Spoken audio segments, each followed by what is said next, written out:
I had a kid, my first kid, and like everything, nothing went exactly to plan. But who cares? That baby was sweet, healthy, and perfect, and I loved it. So when she was 5 weeks old, we all went to my brother's wedding in Arkansas. I traveled with and breastfed a newborn on a plane. I put her to sleep in a strange place, and I survived a giant green poop fountain explosion on a hotel bed. All that solidified for me that I was a parent, and I was good at it. So soon after that, it was our first family holiday season, and I got her a holiday portrait at Target. One photo in particular was amazing when the photographer slipped her arms into these gloves that had Santa sleeves attached to it, like little Santa dickies, arm dickies, and held my child for this beautiful pose as if Santa was cradling her. It's perfect. There was a lot of planning and decorating and outfits and a lot of packages. But deliveries in 2007 weren't exactly as easy as they are today. You used to have to actually sign and be present for them. And since we lived on the 3rd floor, most packages, came and you had to actually run down all the stairs. It was the time of notices stuck on your front door. First notice, second notice, third and final notice, we're returning this to sender. I was waiting for one such third and final notice. It was my last chance. It was a gift from my aunt, so that meant a lot of guilt and phone calls from my parents, checking had it arrived. Did it get there yet? Did you write a thank you note for that gift that hasn't arrived yet? I perched myself in the living room, determined to not miss this package. The baby was asleep in her bouncy chair, which was rare. She was a perfect child in a lot of ways, but that little shit didn't nap. We actually called her Dotty Dotty No Nap, which is a kinder version of not calling her, "Are you fucking kidding me, kid, please take a nap." Also at the time, our dog was showing signs of the illness that would eventually take her a few months later. So she was really reactive to things like the buzzer. The buzzer! It finally rang. The package was here. So, don't leave. I talked through the intercom, but it was not a two-way intercom and I didn't know if they heard me. Please wait, I'm coming. I ran down the stairs, no shoes, no coat, ready to get the package. No package. No UPS guy. I popped my head out of the outside door. He was walking away. Hi, it's me, 2201, number 3. It's me, I'm here, that's my package. He was just outside the door, now on the sidewalk, so I came to meet him. Oh, thank goodness. This is from my aunt. She's really asked me my parents over and over if I got it. I know you've been here like a million times, so I'm just so glad to get it, and thanks. It's this fancy stroller attachment. I think it's going to be a godsend. Seriously, thank you so much. Wow, I was afraid I wouldn't catch you. The UPS dude just nodded. He held out that thick black tablet thing, and I signed on the worn out screen, and he left. Thanks again, surely that saved me from having to deal with my family, you know what I mean? No response. I turned back to go upstairs, proud of my speed and agility, but the inside door.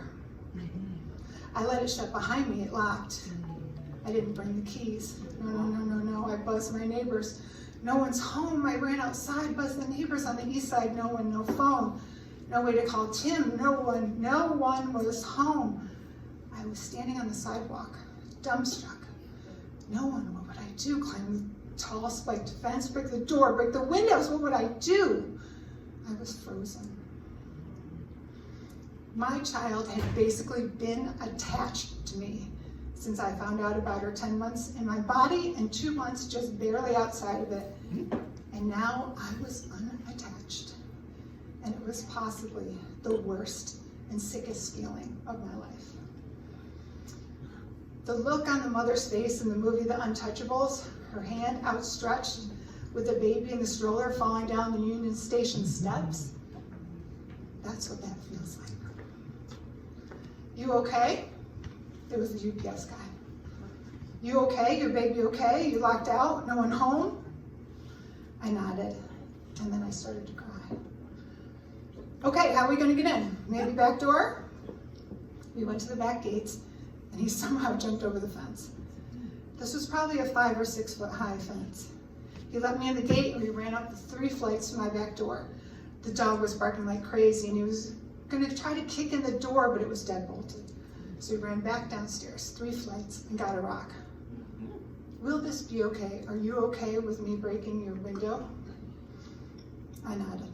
But my dog was still barking, and he didn't want to scare or hurt him, so he talked to her, and somehow she moved away from the door. The glass spread out like tiny pebbles. He covered his hand with his coat, and he reached in and unlocked the door. I tried to rush past him. Wait, he said. And he went inside and grabbed shoes from me so I could walk across the glass. I ran to my baby. She was still asleep, and I grabbed her and held her as close as my body would possibly allow. From the back of the apartment, "Okay, you good?" "Yes," I whispered, and he was gone. I wanted to thank him, hug him. I wanted someone to know. I wanted this person to get a commendation or a reward. I called the UPS phone number, and after a few more calls and swings around the company, I got the contact info of the local manager. I left lengthy messages and sent many emails, but no response. It started to seem like this delivery guy didn't exist, like we were in a field of dreams. Nobody else could see him. Maybe somehow I jumped that fence and I broke that window. I don't think so. The holidays came and went. I kept getting packages, but it was never the guy who helped me. And then months later, my buzzer rang, me screaming and on the intercom. I was holding my keys. I came down. I'm going to sign for it. And it was him. I've been trying to find you so I could thank you and tell your company that you deserve a big promotion. You are remarkable, and they should know this. You should be a manager. He blushed. I am a manager. I got your emails, and my boss called me to tell me that someone on this route had done a great job. I didn't respond because I was too embarrassed. That day, I was covering for one of my guys. I don't do routes anymore. I mostly push paper, and this is only the second time I've been on a truck since then. Did they give you a medal? A certificate? Cash? No, it's okay. It's so nice that you said all that stuff, but this is just my job, and I'm glad I could help you. Now I need you to sign. I signed his wacky tablet. We lived 4 more years in that apartment and never saw him again. I kind of always thought that I would be the type of mother who could find the strength to move the car off her child, but I couldn't do it. Luckily for me, I had a hero dressed in brown and gold. He moved it for me.